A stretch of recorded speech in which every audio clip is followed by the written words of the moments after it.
Hello, ഞാൻ ലിബില്ലി. അപ്പം ഞാനിന്നൊരു cinema ഉണ്ട്, പെണ്ണേഴ്സ്. അതാണ് ഈ പടം. അതായത് പെണ്ണേഴ്സ്. നിഖില വിമൽ പ്രധാന നായിക, അങ്ങനെ വേണം പറയാൻ. പിന്നെ ഹക്കീം ഷാജഹാൻ, അങ്ങനെ കുറേ പേര്. പടം എന്തുകൊണ്ട് ഒരു കോമഡി ഫിലിം, ഒരു കോമഡി പടം, അത്ര അങ്ങനെയാണ് എനിക്ക് തോന്നുന്നത്. എനിക്ക് ഒരു ഫുള്ളി കോമഡി പടമായിട്ട് എനിക്ക് തോന്നിയത്. പിന്നെ പടത്തിൽ അഭിനയിച്ചതെന്ന് പറഞ്ഞാൽ മെയിനായിട്ട് നിഖില വിമലിൻ്റെ പേരായിട്ട് മറ്റണം ഹക്കീം. പിന്നെ അതേപോലെ തന്നെ ഇതിൽ അജു വർഗീസ്, അതേപോലെ കുറേ കാസ്റ്റ് ഉണ്ട് കേട്ടോ.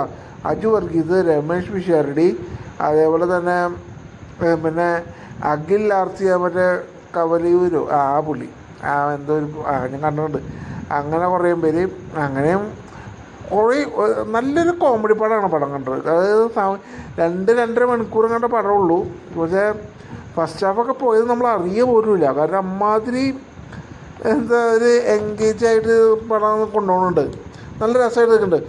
മെയിൻ കാര്യം എന്ന് പറഞ്ഞാൽ പിന്നെ ഇതിൽ മറ്റേ കൽക്കിയിലെ വില്ലനില്ലേ, എനിക്ക് പുള്ളിയുടെ പേര് കൃത്യമായിട്ട് അറിയില്ല. കൽക്കിയിലെ വില്ലൻ, ആ പുള്ളി ഇതിൽ വില്ലനാണോ ഞാൻ കൂടുതലൊന്നും പറയാനില്ല. കാരണം അത് പറഞ്ഞു കഴിഞ്ഞാൽ അതിൻ്റെ ട്വിസ്റ്റ് മനസ്സിലാവും. അതെന്തായാലും തിയേറ്ററിൽ കാണാനുള്ളൊരു സംഭവമുണ്ട്. പുള്ളിയുടെ പേരെന്ന് പറഞ്ഞാൽ എനിക്കറിയായിരുന്നു, ശിവജിത്ത് എന്നാണ് പുള്ളിയുടെ പേര്. അപ്പോൾ പുള്ളിയൊക്കെ ഇതിൽ ഗംഭീരമായിട്ട്, അതായത് പുള്ളി ലാസ്റ്റ് വരുന്നത് നമ്മൾ അത്രയും നേരം നമ്മൾ കണ്ടവരെ ഇതല്ല പുള്ളി ലാസ്റ്റിൽ വരുന്നത്. അതായത് പുള്ളി കുറച്ച് ക്രൂരനായ ഒരു വില്ലനായിട്ടാണ് ഇതിൽ കാട്ടുന്നത്. പിന്നെ ക്ലൈമാക്സ് കാണുമ്പോൾ അത് നമുക്ക് മനസ്സിലാവും എങ്ങനെ ഇതിൻ്റെ ടെസ്റ്റും കാര്യങ്ങളും. പടത്തിൽ മൊത്തത്തിൽ എന്ന് പറഞ്ഞൊരു ടെസ്റ്റാണ്. എന്തായാലും ഇഷ്ടപ്പെട്ടു. ഞാനത് വിചാരിച്ചൊന്നുമില്ല.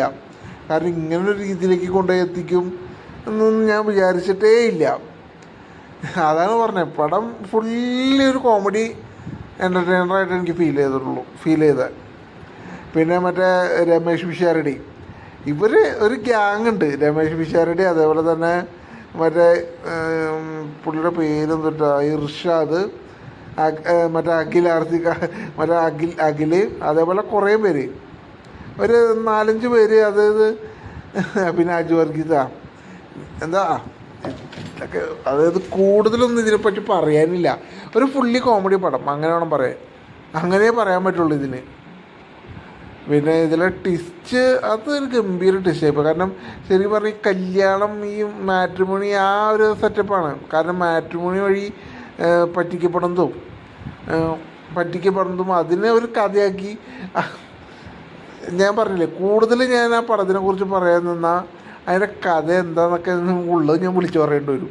കാരണം അങ്ങനെയാണ് എനിക്ക് ഒരിത്. പിന്നെ ആക്ടിങ് വൈസ് നോക്കുകയാണെങ്കിൽ എല്ലാവരും കിട്ടലായിട്ട് ചെയ്തിട്ടുണ്ട്. ഇതിൽ മറ്റേ ശിവജിത്ത് എന്ന് പറഞ്ഞ പുള്ളി ഇതിൽ 2 ക്യാരക്ടറായിട്ട് പുള്ളി അഭിനയിച്ചത്. അതൊക്കെ പുള്ളി നല്ല ഗംഭീരമായിട്ട് അതായത് പുള്ളി ആദ്യം ഒരു വില്ലനായിട്ടാണ് വന്നത്.